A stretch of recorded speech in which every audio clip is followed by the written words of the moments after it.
Thank you for tuning in to another episode of InRange. This is the October 2018 Q&A, and we actually have Ian back from wherever universe you've been traveling through before. It's been a lot. I went to Canada, I went to HK. Wow. I went to Rock Island. Yeah. Yeah, and then there's more. Everywhere. Yeah. So, good to have him here, and therefore the questions we have here, which are all supplied by our Patreon supporters. If you're a Patreon supporter at the specific level or above, you get to ask questions in the Q&A. We can never address them all. This one had 180 submissions, Yeah. so we've got it down to 4 pages. So hopefully we'll get through these for you, and if you didn't get yours answered, ask it again and put that it's a repeat question, and I'll try to prioritize it, which is what happened with the very first one. Yeah. Eamon B, repeat question. As we said, what is the process like for borrowing guns to do videos on? And if you'd like to shoot a match or do a mud test on my PC Carbine, I'd be happy to loan you mine. So how does that work, really? We don't do a lot of it just because with our schedule, by which I mean mostly my traveling, we have a long lead time for stuff. And trying to balance, if you're going to loan us a gun, what we want to be able to do is use it in a relatively quick manner and then get it back to you. What I really don't want to end up with is us having this like 3 or 4 guns that we've borrowed, and we lost, I think that one came in like 3 months ago, but I can't remember who it came from. Crap. Honestly, we have access to a lot of stuff from contacts right here in our local area, and it's a pretty unusual gun that would really be worth us borrowing just because of all the scheduling headaches. That said, there are those here and there, and the thing is the scheduling. Like, for example, if you watch the old videos about the SCAR, we had that gun for a long time. Yeah. The guy's a local 2-gun shooter, and he was okay with it, but we actually had that in our possession for like 3 months or something like that.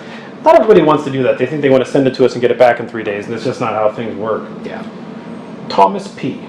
Generally, in World War I, there was a move from the entrenched heavy machine guns like the Vickers and the MG08 to more portable guns like the Lewis, chauchat, MG08-15, and the BAR.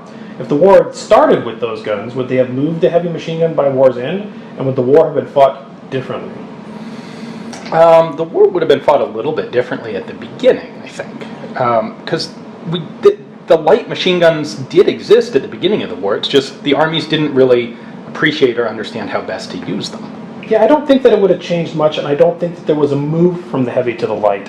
I think what happened was they realized the light had tactical applications that they didn't understand yet. Exactly. And so, but even if you move to the light machine gun like the Lewis or the chauchat or the MG08-15, which is hard to call light, but portable. It's the closest they had. Man portable. The reality is that still did not remove the need for the entrenched heavy machine guns either. Exactly. They have 2 discrete roles, and they never got rid of the heavies. They just started without light machine guns, and then over the course of the war went, we really could use something where we can actually take a machine gun with us on the attack, or be able to very quickly move a machine gun up into a captured position to defend it. And these 120-pound sled-mounted, tripod-mounted things just don't fill that role.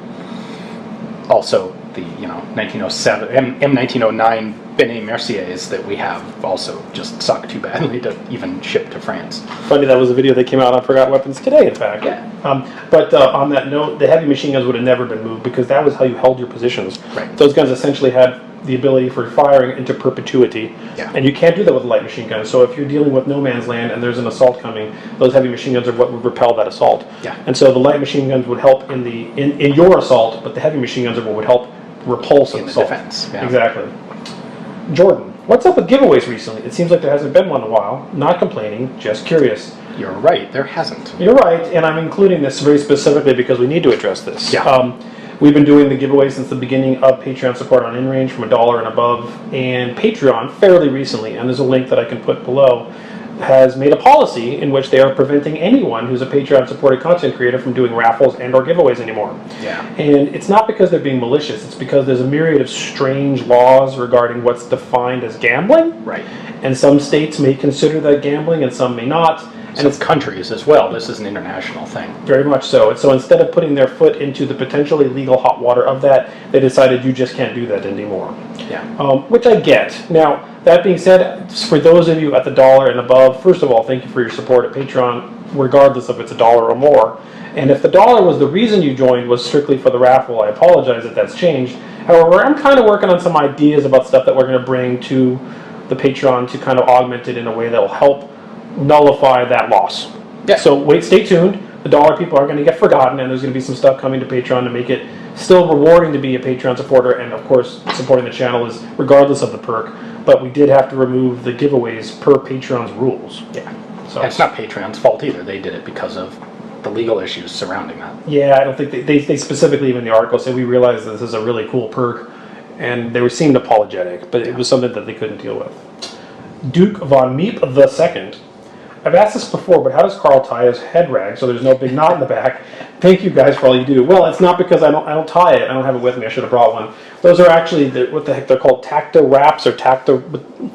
It's just this like elastic material, and I don't tie it at all. It's like a tube, and you put one piece here and you just pull it and pull it over, and it's elastic enough that it just stays on. Nice. So it's Spec Ops brand is what it is. They call a recon wrap. Okay. They call it a recon wrap, and so there's no knot in the back at all. So that's fine. Brice H. What experience and opinion do you have on long range shooting 1,000+ yards? If none, would you consider trying it? I think I shot that once somewhere. Yeah, you did something in Europe, didn't Got you? experience out to 4,000 yards. Yeah, that's the reason I brought this out. Actually, the video never came out, but I still haven't edited that one fully. But yes, in competition, I have experience out to 1,200 yards. And I shot long range, high power, which is standing, sitting, kneeling, and prone at 200, 300, and 600, sometimes 1,000 yards. 600 is really the extent that I've ever actually really competed. Sometimes they Only push a couple times. Push it out to 1,000, and I've shot 308 and other cartridges out at 1,000-yard plus competitions. And so would I consider trying it? Yes, I did try it. I shot it for years. My experience and opinion on this is that it absolutely makes you an excellent marksman. You learn how to read wind and conditions, and learn ballistic trajectories, and learn how to operate scopes properly, and learn all the fundamentals of shooting, because to make a shot that's effectively going to hit with first round hit at 1,000 yards is a skill. Incredibly difficult skill. So would I consider trying it? Yes, I did, and I did it for years, and quite honestly, I got burned out. It's a very OCD-oriented environment, down to, is the cartridge perfectly made? What's the concentricity of the bullet seating? What is the bullet seating depth? Is the powder charge to the proper tenth? Is the rifle this? Is it hot? Did I clean it last? What are the wind conditions today? What's the temperature today? And every little mistake manifests in score reduction very quickly and very rapidly. And to be honest, you lay prone on the ground for a very long time, for hours, and in Arizona during the summer, it is brutal, especially when you're wearing that bondage suit to do it, which is this shooting vest. And it just became less fun and more work. And that's what inspired me to start getting more into the practical shooting stuff, which is 2-gun, 3-gun, and even cowboy. So it was more fun moving around and shooting than it was laying there prone, but I do not want to understate the value of long-range competition shooting. Yep, makes sense to me. I would be all for getting more into it myself if I had the time, but I just don't at this point. Yeah, that even happened with the Ruger Precision Rifle series. We started to do a series on it and just realized we don't have the time to properly do this. If I were going to get into it, I think I'd go out to like 6, at least to begin with. Yeah, I think that's fair. That's a lot easier to introduce yourself to than trying to jump to 1,000 yards. You don't lay on the ground for your first long-range shooting at 1,000 yards and think you're going to be effective. It's just like going to a 2-gun match and thinking, I'm going to win today. That's just not how it works. Go out there with reasonable expectations. In fact, you could even start at 2 or 3. Yeah. Getting groups out there and then using reduced size targets. You don't have to push it to 1,000, but you're not getting the full experience till you push it to 1,000. Yeah. There are some people that think reduced targets at 100 represent the entire effort. That is demonstrably false. Definitely not. We have 2 questions here that are of a similar vein, so I'll ask them both, and then we can answer them accordingly. Melvin L. Karl and Ian tend to share the same opinions on certain firearms gear and tactics, but are there any opinions that you 2 guys have never been able to agree on outside of PGO shotguns? And Anthony B. Have you 2 had any real creative differences, such as a fight, while making series such as what would Stoner do rifles, lever gun series, or even due to running a match with odd gear? Keep up the good work. We've had some places where we come to different conclusions. I think fight would be the wrong word. Yeah. What is there to fight about? I think a debate, a discussion about, even maybe a heated discussion, but that's different than a fight. Yeah. And usually what it comes down to is if we have different opinions on something, it's because we see the same facts, but we are putting priority on different aspects of the question. So think about it like M1 Garand versus G43. I think we both have a pretty equal view of the realities of those 2 guns, but maybe I don't think the detachable magazine thing is all that important. You think it is more important, and this sort of thing can lead to me preferring the M1. You prefer the G43. Sure. Although both of those rifles have their benefits and detriments, obviously. I think that one of the things that we got most heated is the wrong word, but the most interesting debates was the weight to balance to capability ratio of things we were putting on the what would Stoner do rifles. Yeah, I was really pushing for weight to be a major component to that. And there were moments where I was willing to like backtrack on that. Yeah. And like one of the, and in some instances you were absolutely spot on. And there were other instances where it turned out not to be as effective as we hoped. The bipod being that. We still don't have a good bipod option. No, but it turned out because we agreed eventually to keep going on the basis of weight. Yeah. And we went with the lightest bipod possible we thought would be viable. But in the end, it turned out I still had to put the heavy Harris on to be effective. Yeah. So that's an example of where we had a difference. Yeah. And I think when people say we have the same opinion, I would say we have similar opinions because what we're doing, and I hopefully I think you'll agree with this, that when you try to put these guns. No, I disagree. Exactly. when you try to put these guns through practical tests and environments such as the matches that we do, and I realize matches not combat, guys. We get that. Every time you say this, people want to put it's not combat, right? Understood. But the more practical environment you can put the guns into, under time stress, physical stress, emotional stress, mental stress, dirt, the more realistic your understanding of that gun and its capabilities will become over time. And since both you and I do that with Two Gun, Hard as Hell, even, or Tiger Valley, or you name it, the reason we have similar opinions is because it turns out that's a real good litmus test for whether or not the guns work or not. And it's generally a collaborative effort to come to a conclusion. That's true. So we're going through the same process of does it do this, does it do that, does it do this? And I would like to think we come to a fairly objective end point, which means we usually end up agreeing on it. Well, at the end, right? But the value is that if I bring a different opinion, you bring a different opinion, and we collaborate on it, and we come to an end conclusion where on the video it looks like we agree, because we now do. The reason we agree is because we worked on getting to that agreement to make the best answer we thought was possible. Right. Yeah. Like we did with the lever. You haven't seen all the lever gun stuff, but there's stuff that happened in the lever gun series. Yeah. Where we went back and forth about this cartridge, that rifle, why not this rifle? What about that cartridge? We actually didn't video that part, which people might find interesting.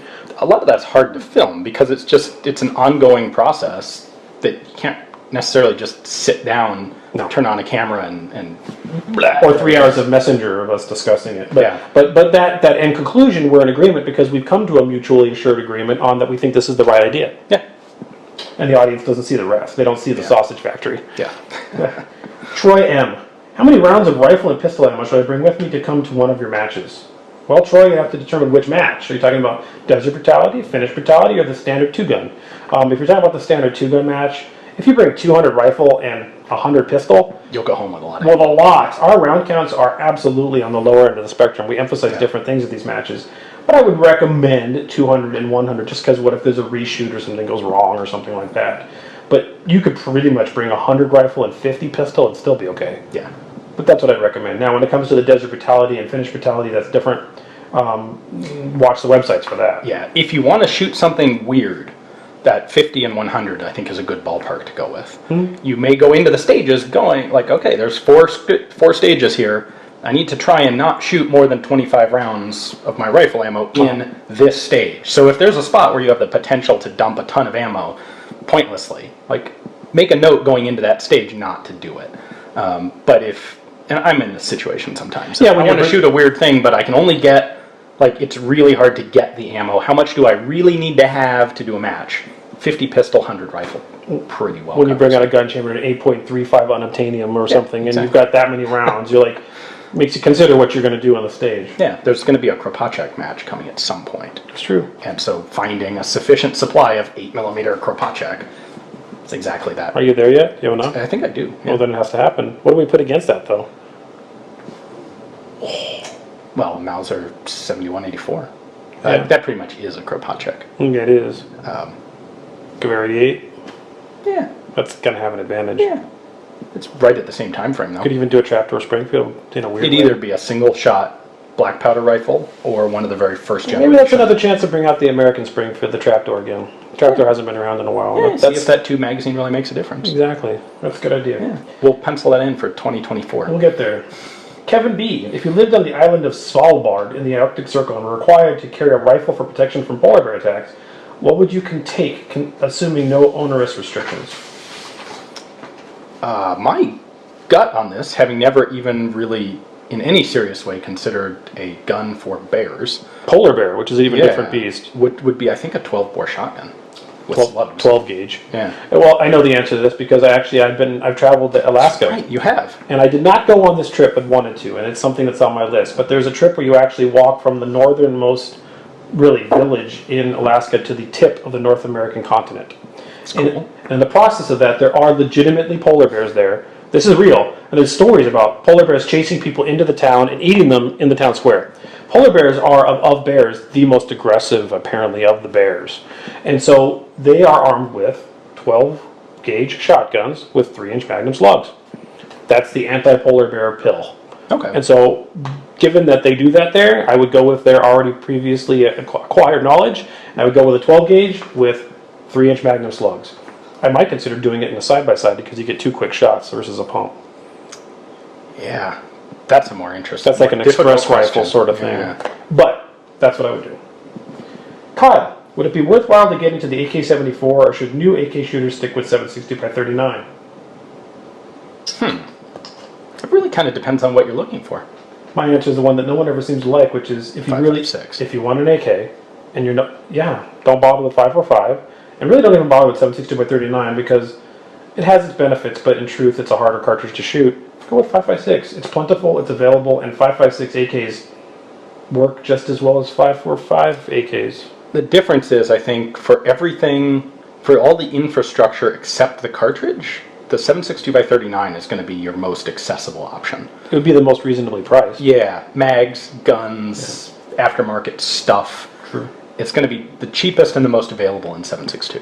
When I got into AKs, I kind of looked at this, and when I got into AKs, there weren't very many 5.56 options. The 5.56 was like the weird oddball. You know, there's that Chinese Norinco Type 84 and like some really expensive early thing from our There probably wasn't even a lot of 5.45 either, really. I mean, even that's been sort of spartan. There was more of it. Tantals were around, and some of the other 74s were around. But that's been fixed. I opted with 7.62, and it worked really well at first. Because I got a boatload of all that stuff to go with AKs. Different muzzle devices, different magazines, and it all just interchanges on the guns. Today, it's still also the cheapest of the ammo. It is. So I don't want to tell you not to get a 7.62x39. I think what would be most important is if you want to go with an AK, at least go with something that's slightly modern and that it's got like a side optic rail on it, whether it's 7.62x39 or not. At least then you have some options. If that's what you want in the AK, yes. Yeah, I mean, if you want the original thing that's just iron sights and is what it is, that is what it is. But if you were to ask me 5.56, 5.45, or 7.62x39, old school or modern, slightly modernized, you could get the modernized one. At least you got an optics rail. Yeah. You can do something cool there. You can put on a red dot. That makes a huge difference whether it's 7.62x39, 5.45, or 5.56. Yeah. But 7.62 is definitely the harder cartridge to shoot. Yes. Yeah, without a question. John G. This is a really hard question. I don't know if I have the best answer for this. What's your all-time favorite war movie? There's a lot of them. Ooh.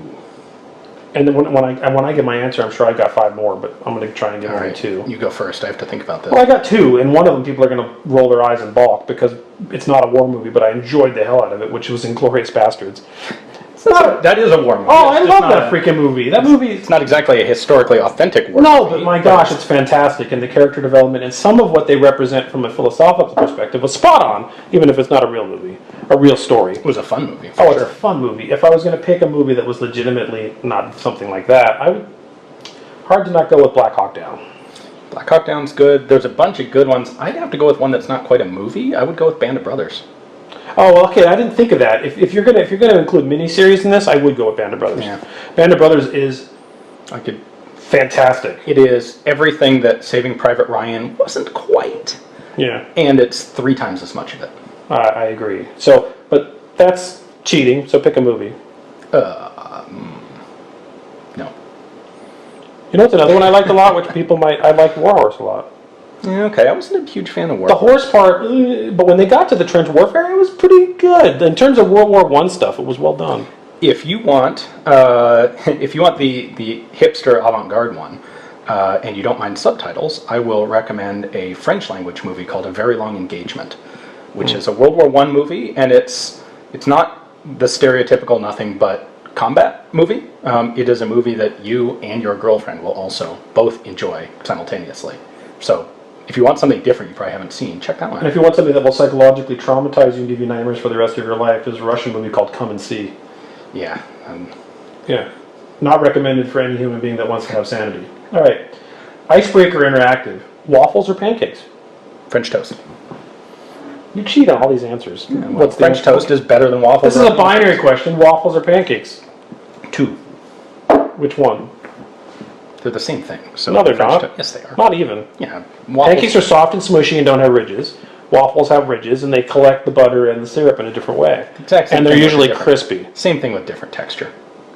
And French toast is better than either one of them. Waffles. Nicholas S. How have the hollow sun optics you guys originally got for the Woodward Stoner D rifles held up? For use with a magnifier, do you still like the ACSS reticle? They've held up. Great. There's been not nary an issue with them. Yeah. And they've been beat to crap. Mine looks like it's like scratched and shredded and it's got scratches on it. Still good? Yeah. The mounts are a little fragile. If you're going to do anything with a hollow sun that you're worried about, the only part that I think is a failure point are the mounts are a little bit less well machined than they should be. Okay. But we still haven't had a problem with that. Nope. And in terms of a magnifier, I would just say yes. The ACSS reticle is excellent with a magnifier. I would say it is worthless without it. Yeah. It's just a bunch of noise on your Yeah. you know. The 3 extra little ranging dots are only usable with a magnifier. Now, if you just have, not the ACSS, but just like the EOTech donut reticle, that's fine with a magnifier, but doesn't really gain anything from it. Agreed. All right, Marcus K. How do you think a modern infantry squad in full equipment would stand against a World War II infantry squad? Or by which factor is their force greater? Well, the modern one would win. Oh, they would destroy all them. else being equal. They would Yeah. destroy them. That said, if you took a trained group of modern soldiers and gave them, not necessarily World War II equipment, but gave them M1 Garands, I think they'd be Well, that is World War II 90%, equipment. well, a specific Yeah. World War II equipment. You give them Mausers, it's a whole different story. Yeah. But I think the M1 stands up 90%. But Sturmgewehr, Oh, even better. 93%. they would go even further. Yeah. They'd be so. The Sturmgewehr and the AK would essentially be force equivalent. Yeah, yeah, definitely. So I would say that a modern infantry squad in full modern equipment, even if they were the most well-equipped World War II squad with Sturmgewehrs and 42s. 42s, the modern guys would kick their butt. The equipment's got a lot of force multiplication. Night vision, yes. Communications, yes. But the arms themselves, Communications are where you got it. Yeah. That's where the difference is. If it was if you could somehow nullify the communications advantage and the night vision advantage, and we're just talking firearms, Sturmgewehrs and an MG42 versus M4s and a 249 yeah, or a 240. It's pretty force parity. Yeah, it is. It's pretty close. Yeah. It's pretty close. It's going to come down to the skill of the people holding them. Yeah, yeah. Interesting. Joe L. Is there one book you'd recommend that everyone should read, and what should it be? All right, well, first off, no, because there are too many books out there and too much breadth of topic. Please don't only read one book in your life. Yes, exactly. The one book I would suggest, not specifically on a firearms topic, would be Cryptonomicon by Neil Stephenson. Ah, all right. I'm really a big fan of that book. I really like it. I think philosophically, mine, and I've mentioned this on the channel a number of times, would be Ray Bradbury's Fahrenheit 451. Okay. That book, from a philosophical perspective and its approach to authoritarianism and the hive mind, is something I find very philosophically important. Okay. So that's what I would pick, and neither one are gun books. Interesting. There are guns in Cryptonomicon, though. There are creepy robotic dogs that chase people down and kill them with overdoses of drugs in Fahrenheit 451. Fun. And flamethrowers. But they're used to burn libraries and Flamethrowers are books. guns. They're used to burn books. Yeah. All right. Fat Cow. Do you believe that chambering in 223 Wylde makes a huge difference, or is it better than 5.56 NATO or 223 Remington? No, doesn't make a huge difference. If you're shooting NRA high power and you've got this, as I mentioned earlier in the video, an OCD pedantic desire to somehow get half an inch tighter group at 600 yards, Wylde might maybe do that. But in terms of human measurable capabilities of average person being able to shoot even a high master, a 5.56 NATO chamber, which is a little bit opened up for reliability perspective, they're going to shoot the same score. Don't matter. This stuff doesn't matter. People get riled up on this. What does matter is if you get the chamber too tight, and then it starts becoming a reliability issue. I'd rather have the 5.56 chamber and have a little tiny bit less accuracy and have a more reliable gun. But in terms of actual application, it doesn't matter. Because having an alibi and having to reshoot a string because your gun malfunctioned is going to be a much more substantial hindrance to your score. Yep. Fred B, what tourniquet do you prefer to carry and why? You said you didn't really have a I preference. just use my belt. The cat tourniquet, the cat works. Yeah. The cat's an effective tourniquet. It's something reasonably easy to apply to oneself. It's definitely easy to apply to someone else. And it's got all the features you'd want in a tourniquet that does the job it needs to do. There's a bunch out there. There's ones I will recommend against. Avoid the rat tourniquet like it is cancer. Those things are dangerous and cause neurological damage and don't even do a good job of actually truncating blood flow unless it's on a very small limb like a child. It might have some kind of specific application. But for universal use, the cat tourniquet does a job. Yep. Patrick R. Any plans to visit Germany? Yes. I don't know when, but every trip I take, Germany clicks one notch higher on the list. There's a museum at Koblenz that I really... Now you're talking Forgotten Weapons. Yes, but I think you'd find something you'd like at Koblenz. Oh, I'm sure I would. In terms of in-range, absolutely. It isn't something that we have had the ability to financially do yet. Yeah. But what I would love to do is, as much as our interests are, or at least mine, I should say, on the channel, regarding Eastern Front combat, I'd like to see some of that, like Silo Heights and things like that. I'd love to do some content from there. It'd be fascinating. So, yes, then? No idea. Philip, did any video of yours ever get significantly more or less views than you expected? If so, what do you think went right or wrong? We sometimes have underestimated, well, we have this interesting dichotomy where some of the most highly regarded content is highly regarded by a relatively small core group of viewers.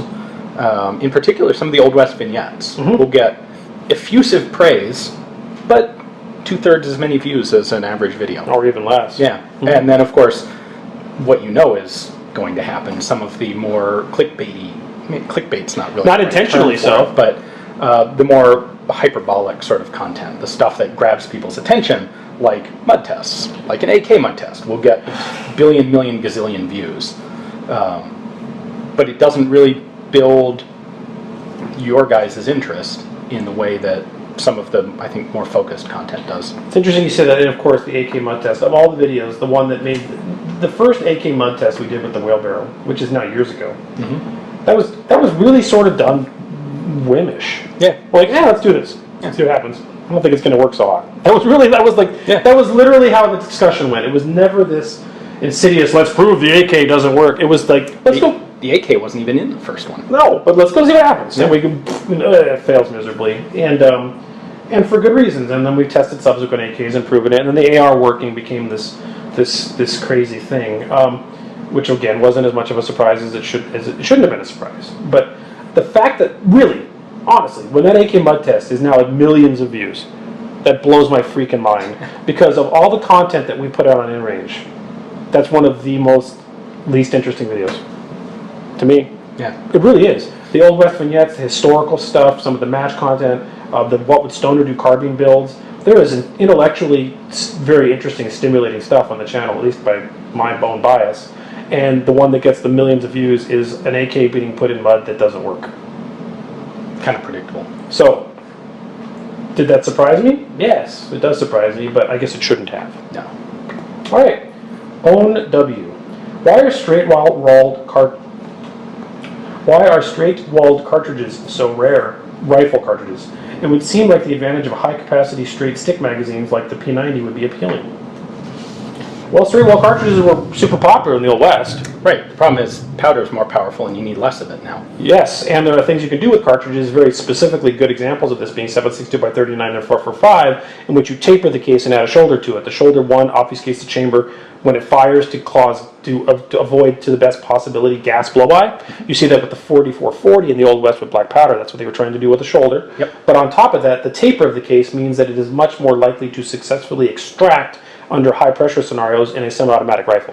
Yeah. So a straight-walled cartridge, which is why 5.56, which is more straight than, say, 5.45 is more likely to have a stuck case in a chamber than 5.45 is. That's why straight-walled chambers are really no bueno in repeating rifles. Yeah. So that's why.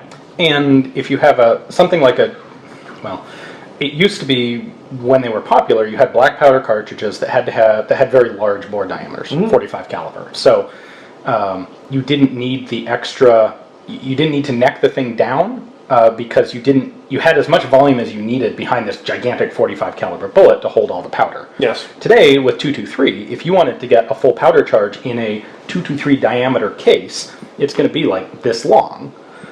And that burns inefficiently, and it's inefficient mechanically in a magazine and in an action. You want the cartridge shorter. In order to get enough powder into a shorter cartridge, you have to make it bigger.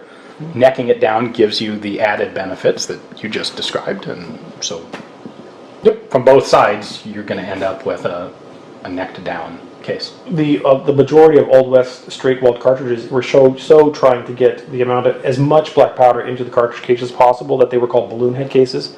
They weren't even solid heads; they were like balloon heads. Part of it was manufacturing, but it even allowed you to get a little more powder in the case. And you would Thinner case walls. Yes, and you would do a drop. You would have a drop tube to get even more powder density in there, and then you would compress it a certain percentage. Back then, the whole straight wall was exactly that: as much black powder as possible in the cartridge. It's interesting that they didn't shoulder any of those just to get more case capacity. Well, they did with the 4440 again, but that was for sealing. To get more case capacity. Wow. They typically just made them longer. 4590, 45100. I think back then the thought was not to make the projectile smaller diameter. Yeah. Because if you start necking things down, you get a smaller diameter cartridge or projectile, even if the case is bigger, and that wasn't where they were at. They were thinking bigger. Like 500 grains, that kind of stuff, which we've gone the opposite. All right. Will K. What makes a gun suitable for over-the-beach conditions, being able to fire right after coming out of the water? Bore diameter being larger than 22. Okay. Being in a plastic bag helps it. Being able to drain. Yeah. This is where we know an AR is not truly DI, but that's where the DI type system of the AR can be problematic. A small diameter bore with that gas tube causes water to not drain out unless you break the seal. Yeah. And if you don't break the seal, what you have is water that becomes a bore obstruction. Yeah. If you've got a piston actuated gun and it's 30 caliber and it comes out of the water, it's probably going to be just fine because it's going to drain fast enough that there's not going to be a water overpressure event, a hydraulic event, right, when you fire the cartridge. So I would say, even a 22 can do that if it's piston. I'd say the DI type gas tube lends itself to a more of a problem than a piston system. Yeah. And a larger diameter bore makes it even less of a problem. Yeah. Ferris, what's your guys' favorite cocktail or other adult beverage of choice? I like a wide variety of cocktails. I have the whole cocktail bar back there. Right now, in fact, what I had last night was an Aviation made with St. George Terroir gin, which is this very piney, foresty, scented, flavored gin. It's really good. My go-to is a Sazerac, which is like the oldest cocktail that ever was. It was devised by during the old days of patent medicine. There was a doctor that was trying to promote his bitters, Dr. Pernod, or Pashad. And so he came up, no one would buy this thing because it tasted like garbage. So he made a cocktail in which it was a glass rinsed with absinthe. Then it was, at the time, brandy with some simple syrup or sugar. Fine cognac. Yep, and a couple shots of his Pashard's bitters, and then a little lemon rind, and that became really the world's, at least America's, first cocktail, if not the world's first cocktail, and it is delicious. It later became rye whiskey because of issues with acquiring cognac and brandy due to parasites that destroyed the wine fields of France. Phylloxera. Yep, correct. So it became rye whiskey, and now a traditional modern Sazerac is rye whiskey. But the old world Sazerac with cognac or brandy is delicious. Sam A. Beyond specialized competition guns, do you see any potential in small arms where the firing mechanism is electrically operated? No, I think we have major legal implications for those, and that's going to really restrict their development. If you have a semi-automatic firearm with a fundamentally electric firing mechanism, it's going to be considered extremely easy to convert that thing to full auto. Yeah, because it's essentially a computer. Right, and in theory, you change a setting and now it's a machine gun. And I think, I'm not familiar with anyone proposing that sort of thing to ATF. I suspect someone probably has. But I suspect ATF is going to take a very dim view of that. Well, there were the old E-Trax bolt guns that did that because of lock time, but they couldn't justify the cost of the specialized primers. And the lock time isn't it's not a big deal. Lock time just isn't that important. Certainly not on a hunting rifle, which is what the E-tronics was there to be. Maybe on some sort of bench rest gun, but you can't mass market bench rest guns because half of those guys just build them themselves. And you can get lock times down so short with mechanical designs that it starts to become less relevant. Yeah. So in regular small arms, not really. Now, obviously, you've got chain guns and stuff on F-16s and stuff, but that's another ding entirely. When you hit 20 millimeter, electrically fired stuff has been around for quite some time.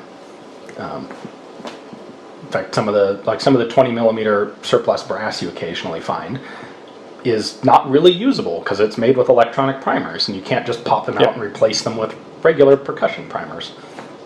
So this is one for you specifically, and it's really a forgotten weapons question, but it might as well apply here because we've had this gun on this channel too. Okay. Kyle C. Hey guys, so Ian, having recently fired a real-life second pattern FG42, what are your thoughts? Do you think it could still hold up today with a modern battle rifle like the Fowler G3, or is it a museum piece? Now, we fired the semi-automatic ones on this channel and found it to be a very effective design in semi-automatic. In full auto, I would put the FG42 ahead of the FAL, the G3, the M14, the Sturmgewehr 57. I haven't fired a full auto PE57 but you fired the other ones you're referring to. But all of the so-called battle rifles I've fired in full auto, the FG42 was the best of them. It's funny how they did that in World War II, and it turned out that this is what you saw a bunch of guys experimenting with the idea post-war, but never getting the sauce right. Now the thing is, there are downsides to it as well that don't come through when you just take one out to the range and put a couple magazines through it. The thing is a relatively delicate gun. It's not the most, doesn't have the longest service life. In actual combat, if you try and use that thing as a light machine gun, well, the barrel's pretty light. It's going to overheat pretty quickly. I mean, you think the chauchat has a bad reputation for overheating. 300 rounds dumped through it. It's going to take that much or less to really mess up an FG42, just because the barrel's thin. That's the trade-off of having a lightweight gun. It's lightweight. It can't handle as much heat. Parts are going to break sooner. The service life of an FG42 was a couple thousand rounds. Like, what was it? I want to say 5,000 to 8,000 rounds, which is a fraction of what we would expect to get today. But 1,000 lifetimes on the Eastern Front. Yeah. So for specialized use by paratroopers who are going to use it for short engagements, that's an understandable and acceptable compromise. As far as should we have gotten the FG42 instead of the M60? No, definitely not. So a nuanced answer in terms of practical handling with specialized usage or maybe special forces type use, absolutely. In terms of a issued gun that's got to have the reliability and service life of a FAL or G3, no. Would you drop FG42s into some conscript African army? No. No. Would you do it with G3s? Yes. Fair enough. G3s are going to run great until the end of freaking time, or until so much powder builds up in the trunnion that the rollers can't engage. We know that that's true because we've seen it. Yeah, like 100,000 rounds later. The FG42, that thing will be non-functional in weeks. Michael C. Given the choice between a California-compliant AR and a bolt gun, which would you choose? Are stripper clips better than an arbitrary California magazine contraption? It's a practical matter, probably the AR. I'll take the AR. But as a philosophical matter, the bolt gun. Even with a 10-round fixed magazine in an AR that you have to break the action open to reload, it's still better than a stripper clip fed bolt gun. Because you've got 10 rounds on tap. But I take moral offense at the mere existence of California compliant. Fair enough. Yeah, of course. But in terms of functionality, I'd still take the AR. Sadly, I think you're right. Without the pistol grip with some weird thing on it that looks like it was whittled out of wood. There are some nice-looking wood-stocked 10-round California ARs. 10 rounds of semi-automatic AR is still more effective. Yeah. Lee C. Why do you believe there isn't a large enough market for decently made, decently priced 545? People are cheap. Because it's an AR market. Yeah. The United States is an AR-15 country, and with an AR market, which is chambered at 5.56. AK-74s are an anomaly. They weren't common in the country until not that recently, not that long ago. They're still an anomaly. They're still the anomaly, and therefore there's a market to supply-demand issue. Look at Red October. How many people showed up to Red October with 5.45 guns? Minimal. A tiny fraction. Well, far fewer than either 7.62 or 5.56. Yep. So that's the reason. They're guns that are out there for people who basically like collecting more than high-end shooting. Nick C. Can different AR-15 twist rates affect terminal ballistics? Yes. Yeah, totally. Yeah. We know that from the Vietnam guns, right? They went from 1 in 14 to 1 in 12, and then eventually 1 to 7, and the actual spin of the bullet, and this happens with any gun, but the actual spin of the bullet can determine what it does when how quickly it cavitates and or fragments inside of a ballistic medium or soft tissue. Now, the changes they made to the AR were not based on lethality. No, but it does affect lethality. Yes, it does. Yes. So, yes, it will change the gyroscopic effect of the bullet when it strikes a medium, becoming unstable and causing cavitation, which is spinning, or fragmentation can be affected by twist rate. Yep. 100%. Yeah. Chris C. Is there a market for deactivated but visually impactful military firearms? And if so, where are they sold? This is all you. Yeah, there is a market for it. There are people out there who want a display gun, don't intend to shoot it, especially with machine guns.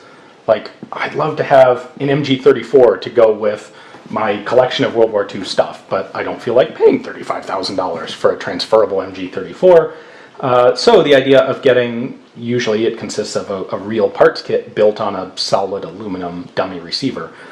Yeah, there are people out there who do it, and those guns bring, depending on the gun, some actual money. The place I would look for that stuff would be IMA, International Military Antiques.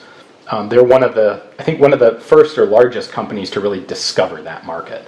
Go, oh, we have all these parts kits for guns, and we're selling some, but hey, if we assemble them so that they look like complete guns, but aren't legally subject to any regulations because they can't conceivably become firing real guns, well, we can sell a lot more of them. So they do, I know they do Thompsons, I've seen MG34s, I know there's a bunch of others, but IMA always has had a pretty good selection of that stuff. So there's definitely a market. Yeah.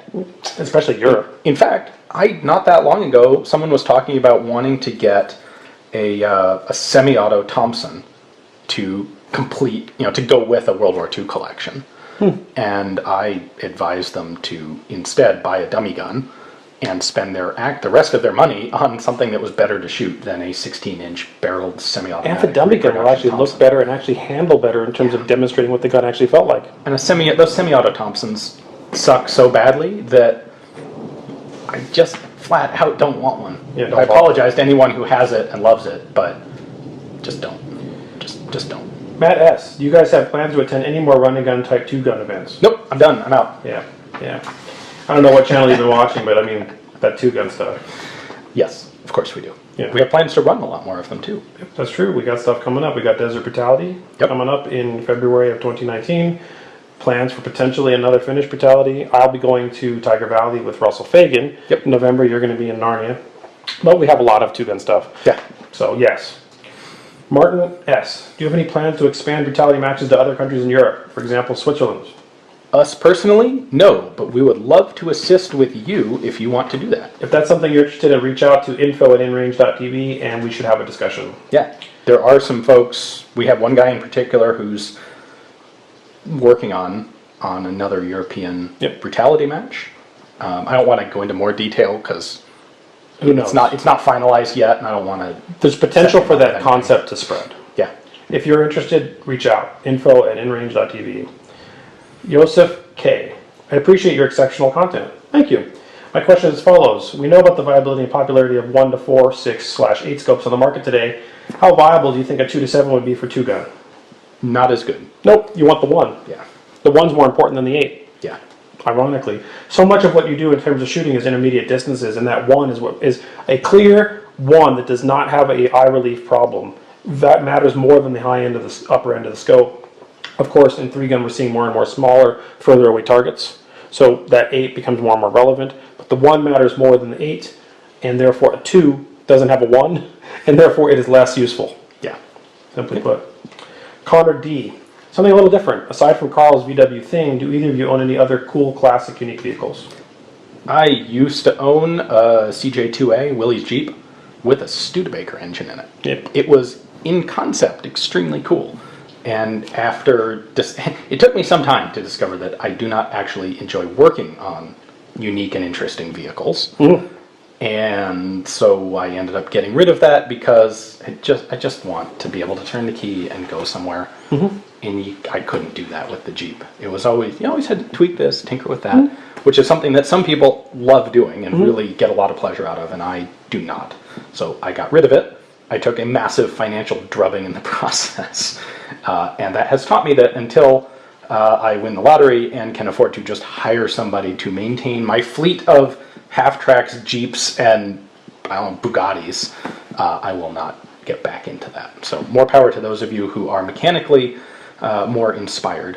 Even the Volkswagen, which is one of the easiest cars to maintain possibly on Earth, it's down right now. The clutch is out. Yeah. These old cars are old cars. That's what it is. Old designs too. You know what's changed in terms of reliability of vehicles over the time of 50 years, or even more than that, is amazing. Yeah. The cheapest, lowest end car you buy off and drive off the lot today is a reliable masterpiece compared to something that was the best car from 1945. Yeah. It's just the truth. Yeah. London J. Are goofy runs considered okay at matches as long as they don't waste too much time? I remember seeing some dude in a skirt and wondering about that. Yeah, absolutely. Here's the deal. If you're safe, you're fine. If you can come out to the match and shoot the match safely, meaning don't break the 180, don't DQ, don't shoot rounds into your feet next to you, don't sweep people with your loaded or empty gun, and be a reasonable human being regardless of what's goofy about your outfit or your costume, or if you're a Teletubby or not, I don't care. Two Gun should be a place where people there for enjoyment as well as self-fulfillment, as well as improving their skill sets, as well as competition. And if doing that is something that you enjoy, as long as it's something that is not too outside of the realms of reason, and you're being safe, and you're not causing the match to run slowly as a result, why is that my concern? We do have a part-time. If you're going to take 10 minutes to finish the stage, well, that's why there's part-time. You're not. You're going to get to the 90-second or 120 or 180 or whatever the part-time is for that stage that day, and the buzzer's going to go off, and that's the end of your stage. A person coming up dressed as a Teletubby is not a problem. A person that shows up with a flintlock is. Yeah, I think at the extreme end of this, it's a self-correcting problem because it will be just such a not really enjoyable process for you to try and run a two-gun match with a muzzleloader that you won't do it a second time, and you might decide to go home after one stage. Yep. So, yeah, is it okay? Yeah, as long as you're tasteful and you're having a good time and you're safe.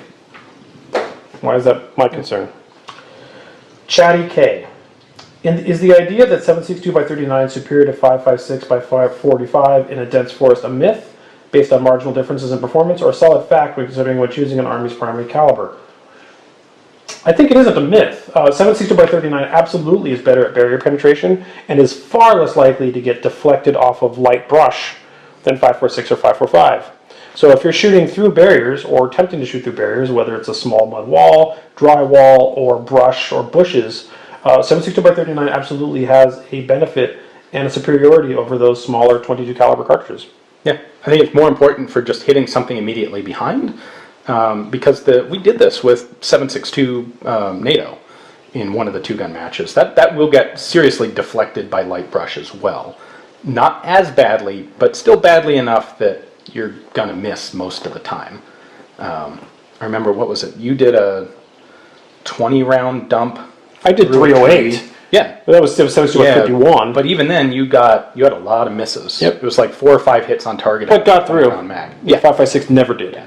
The bigger difference, I think, is something immediately behind an obstacle. The heavier cartridge will punch through and hit the thing because it doesn't have time to yaw and miss, where 5.56 is more likely to not go through the thing. So it's not a myth. Alex P., do you have any opinion on using smokeless powder cartridges in the Richard Mason 1851 Navy Uberti replicas? The design seems ill-suited for the pressure curves generated by modern pistol powders. That's one for you. Yeah, you know what? I'm really into the cartridge conversions. I find them fascinating. I have a number of them, and as long as you're not hot loading like plus P'ing stuff, they are designed with modern metallurgy to be able to handle standard modern pressures. Now that is reproduction guns. Oh not yeah. originals. If you take an original conversion and shove a cartridge in there with smokeless powder, you're going to detonate the gun in your hand with it. But modern metallurgy and guys like people like Uberte realize they're coming out there that people are not going to be building smoke. They're not going to be doing black powder or some weird things like Trail Boss. So if you get one chambered at 38 special, for example, and you don't jam 38 plus P in there, you're doing fine.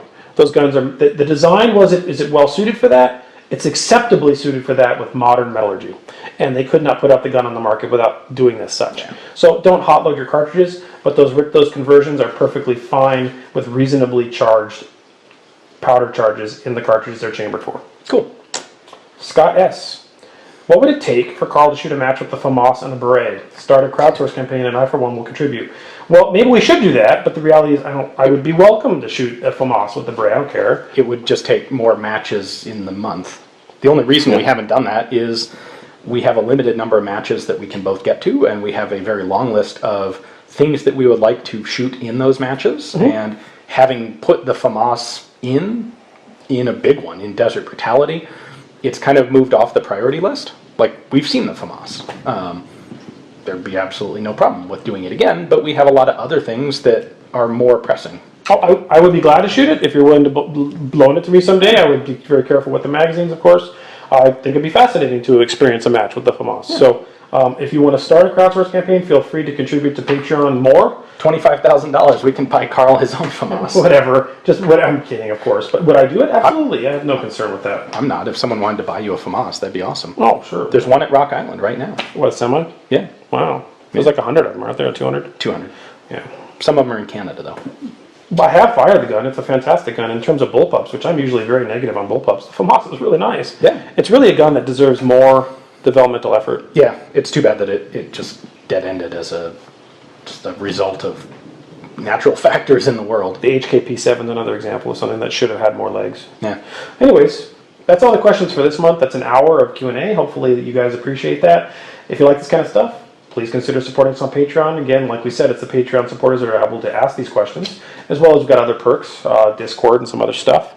If you can't, totally get it. Of course, what's most important about Patreon is supporting the channel, not the perk, but we appreciate all the support. If you can't do that, please consider subscribing to one of our multiple distribution points. You can find them all on InRangeTV and share with your friends. Thanks a lot.